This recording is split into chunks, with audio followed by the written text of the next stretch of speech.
Welcome into the latest edition of Extra Time. Murray, Marcotti, Burley and Hislop, keeping it professional there. That's what I like. Craig Burley. None of this. What do you expect? All right, we'll start with you then, Craig. Lovesh Rosario says, hypothetically, if all signings are completed, then which is the signing of the season? Harry Kane to City, or Lukaku to Chelsea, or Messi to PSG? Well, Messi to PSG would be the headline, no? Yeah. Signing of the season, Messi to PSG. Well, it's just by the very nature of it. But I quite like Lukaku to Chelsea because there's not an air of desperation at Chelsea, but they do really need a front man that could bang a few goals in, and that could be the difference if it happens. Gab, Abu Dakia says, Gab, did you ever think that the football world would have gone into meltdown like it did while you were on vacation? We'll blame you, Gab. Yeah, I think they all waited for me to go away, to hit the beach first and then the mountain second, leave Jules in charge, and then go out and pandemonium. But don't worry, I'll be back this weekend. Yeah. Let me just say though, Gab's been on holiday for a very long time. It has been the longest holiday in ESPN FC history. Because every time is going to happen during Gab's holiday. Just sounds like are you moonlighting for HR here? I know. I'm just putting it out there, Gab. Right, just putting it out there. You're the Hislop Don't get involved in this, Craig. Teacher's vacation specialist. I know.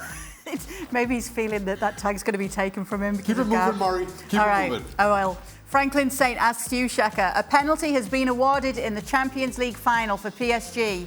Who are you picking to take it between Messi, Mbappe, Ramos or Neymar, and why? We've seen fighting in the past between the PSG penalty takers. Messi, Mbappe, Ramos or Neymar, and why? I go Ramos. Ramos has the best track record, especially in the bigger games from the penalty spot. Actually, I'll get you all to weigh in on that. Wouldn't it be ironic if Messi does end up at PSG? And well, Neymar went there to be out the shadow of Messi. But then missed him. Apparently. But then missed him. Missed everything that they had at Barca afterwards. Yeah, missed that rapport. All right. He'll really miss Messi getting all the headlines, won't he, when he does go there? David Amayal asks, can you please ask Gab what he makes of big-name players leaving Serie A this summer? How concerned is he with the health of Serie A? Thank you. This whole thing about the health of Serie A and so on, I feel like I've been hearing this for the last 10, 15 years. And I actually think things in Serie A are really improving. I'm less concerned by, look, if Lukaku leaves at age 28 for the kind of money that people talked about, I'm okay with it. I think right now I want Serie A to be well run. I want Serie A to have responsible owners who run it like a business, not the way it was run before. I want Serie A to be clean. I want all these things that weren't always taken for granted in the past. So I'm okay with that. If things are gonna, if it's gonna be a league that's gonna be more about young talent for a while you wait for the two great basket cases of Italian football, Milan and Inter, to come back to where they should be, and you wait for the new owners in Rome to do their thing, and you wait for Juve to sort themselves out. I'm all right with it. I would rather have solid footing, credibility, and excitement and attacking play, which is what we had last year in Serie A, than another supposed big name who's close to 30, hanging around. I'm fine with it. Okay, to all of you, Sebastian Lennon asks, and I'll start with you, Craig.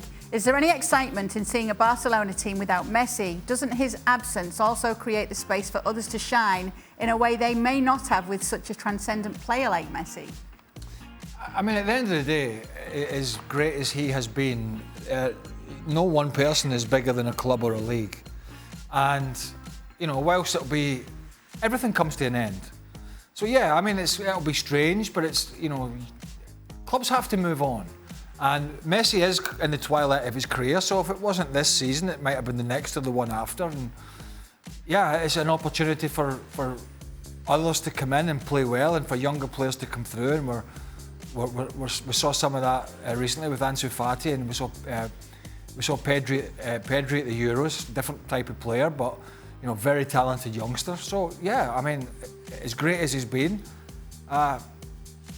Barcelona continues and La Liga continues, and people will still support them, and people will still watch it because they love their clubs.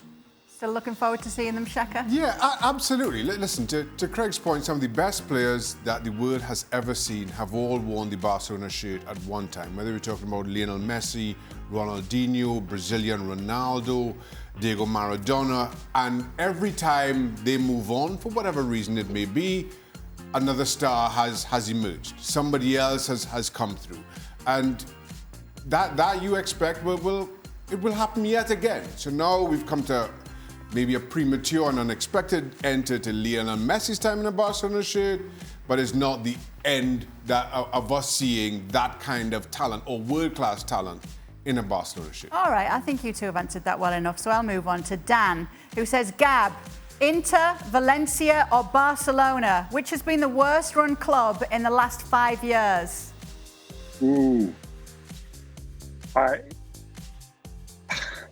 I'm kind of stuck here because I've got very strong feelings about Peter Lim and what he's done to Valencia. So I kind of feel that Valencia should take the crown here.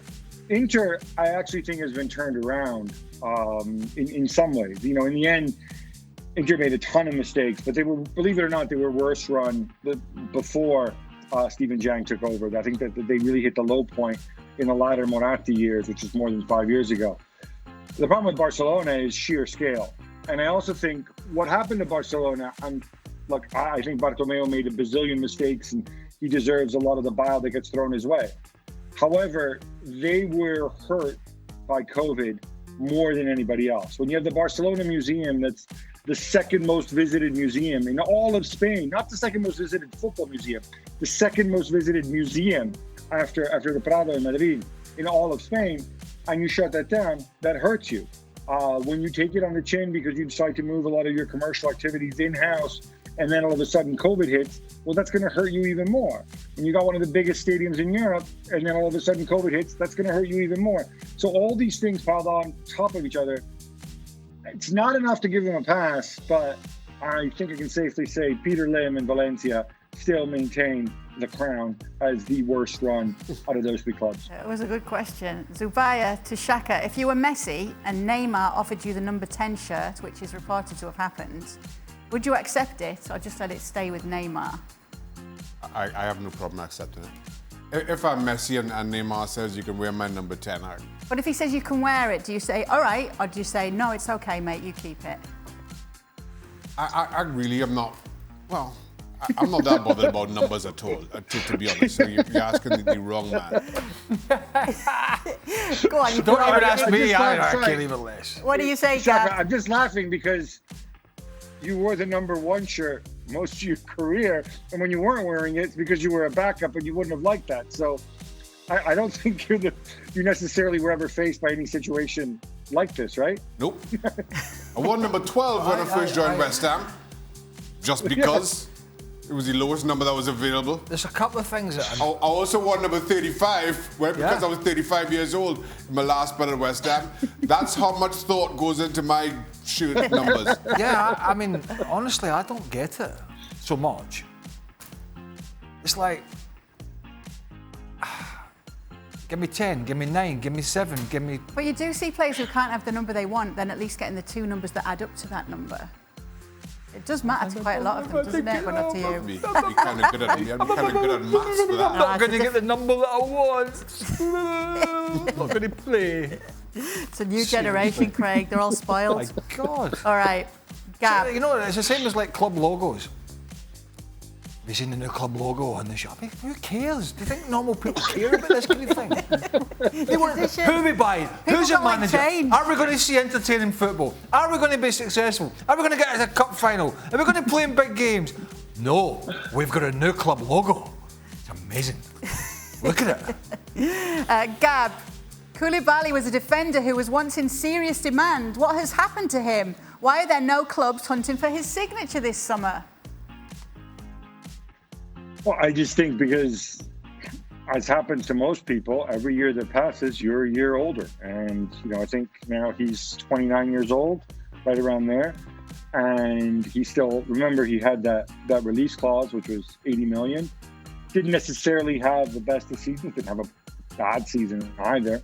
And I think the other thing to remember is we're in a market right now where there's very few clubs that can spend even more than 50 or 60 million on a single player. Very, very few clubs. You can probably count them on one hand. And so there's simply less availability. And so guys like Koulibaly end up staying put. Dan asks, Craig and Shaka, I'll start with you, Shaka. What was the worst excuse one of your former teammates ever made for missing training? It was easy. Are you? Yeah. First, as Priya, when the clocks went back. As Priya could not figure out the clocks for all the time he was at Newcastle. He was late every time the clocks went forward. He was late every single time. It was great. I can't remember. I'm trying to figure. That happened with Guti at Real Madrid, but his excuse was the wrong way round because of whatever way the clocks had gone, if I remember rightly. I can't remember. No, I don't really know of anybody. I know Stephen Mahay got locked in the car at Celtic once. Couldn't get out the car. That happened. Who locked him in it? Ferdinand. He was late out for the second half of a game we were playing at St. James's Park because he went to the toilet, locked the door, and couldn't reopen it. They had to call the janitorial staff to get him out. He was late out. We did have a couple of lads at Celtic on quite a regular occasions would be late for training, but because Celtic have built this new multi-purpose training ground in a different place in Glasgow, but and back in the good old days, we used to get changed at Celtic Park every day. So we'd go to the ground every day. We'd go in the home dressing rooms. We'd get changed there, and then we'd get in our cars. So you jump in and say, Shaq, can I jump in your car? Yeah, okay. So 3 or 4 lads would get in, and everybody would drive down to the training ground, which was about a mile down the road at the old training ground. But unfortunately, the police used to sit there quite a lot with their speed guns. So quite often we'd be starting training and the manager would say, where's so-and-so, so-and-so? And then about 15 minutes later, you see them running down with a speeding ticket. Bloody cops got me again. But they used to wait on us. And they used to say it was the Rangers supporting ones that used to wait on us. I'm not sure it was. Well, maybe. I mean, could be definitely some truth in that. Yeah. Gab, Luke wants to know where's the best place to ski in Europe? Ooh. Just look over Gab's right shoulder. Just look over. I'll tell you the best place to ski. Anywhere that's not in front of Marcotti. Thank you. But coming behind you. Like a steam train. It all depends what you're into. If you want more of the glamour side, it's Courchevel. If you're old money, Stade. If you're more of a serious skier, a lot of people like Zermatt. We tend to go to the Dolomites, which is in the German-speaking part of Italy, right by the border with Austria. The good thing there is you get kind of Austrian mountains and Austrian ski ethos, but you're still in Italy, so it's still Italian food. So that's highly recommended too. Gab, I demand a video. Demand a video before your trip's over of you skiing down the mountain. Yeah, what colour slopes no that? Snow. Sorry. I want it. Are you a daredevil, Gab? No, I don't really ski much anymore. All right. All right. I get skied. I've never skied in my No, my life. knees. What, does the it knees go are, up and then no, but come the straight knees back are down? like, oh, I've never skied in my life. injuries, bad Same. knees. Proudly. I don't mind it. All right. Ashish, if Craig ever commentates on a game in which a family member is playing, would he refer to them by their first name or their last name? No, because I did commentate on Scotland when my uncle George Burley was the manager of the national team, and I was broadcasting in the UK at the time. My dad's brother, so yeah. And he hammered him. He hammered his dad's brother. So you weren't calling him Go on, Georgie? say it. No, I did hammer him, actually, because Scotland were poor and I had a job to do, so... But he knew it was coming. You didn't call him So it Uncle wasn't a- George? it wasn't a You didn't refer to surprise. him as Uncle George? No Christmas Uncle presents G. for Craig that year. Things could have went very wrong one time. We were in North Macedonia. Scotland were playing Macedonia as it was at the time, right? And I was there with Satanta Sports, and we checked into the hotel, and I said, got a room. They said, "What's your name?" I said, "Burley." I said, "Okay, Mr. Burley, yeah, there you go, room whatever it is, blah, blah, blah." So I goes upstairs, gets in the lift, you know what's coming. Gets in the lift, upstairs, third or fourth floor, whatever it is, walking along the corridor, swiped the key, bowled in, and there was my uncle in the room. Fortunately, everything was above board. I'm glad to All hear I'm it. saying is, it could have been a nasty situation. It could have been. For who? For who exactly? I'm not suggesting anything, but Let's leave it there. he was fully clothed. Remember it. Okay, good to hear. That's true. I went freaking in his room. He come bowling out the bathroom. He went, "What the hell are you doing here?" I said, "What are you doing here? It's my room." I went, "Oh, that's true." Oh my God. All right, so there is your answer. Craig, even with family, Yeah. still would refer to them by their last name, as it should No, be. like the full name. Full name. Yeah, George Burley, not George, not That's what Ollie. I'm saying. But then it, Not Frank. Just every time he's on the, every time you'd say, but George Burley, Scotland not just manager. Burley. Okay. Scotland manager. You're not going to catch him out on You that can't one. be matey. It's not right. All right, Craigie, we'll leave it there. Tell then. Donny. Donny signed a new contract. Been on Twitter about it. Donny Hutch. He did. He's let us all know. Anyway, thank you Yes, so Liz. much for joining us on the latest edition of Extra Time. ESPN FC is available 7 days a week. Make sure to never miss it.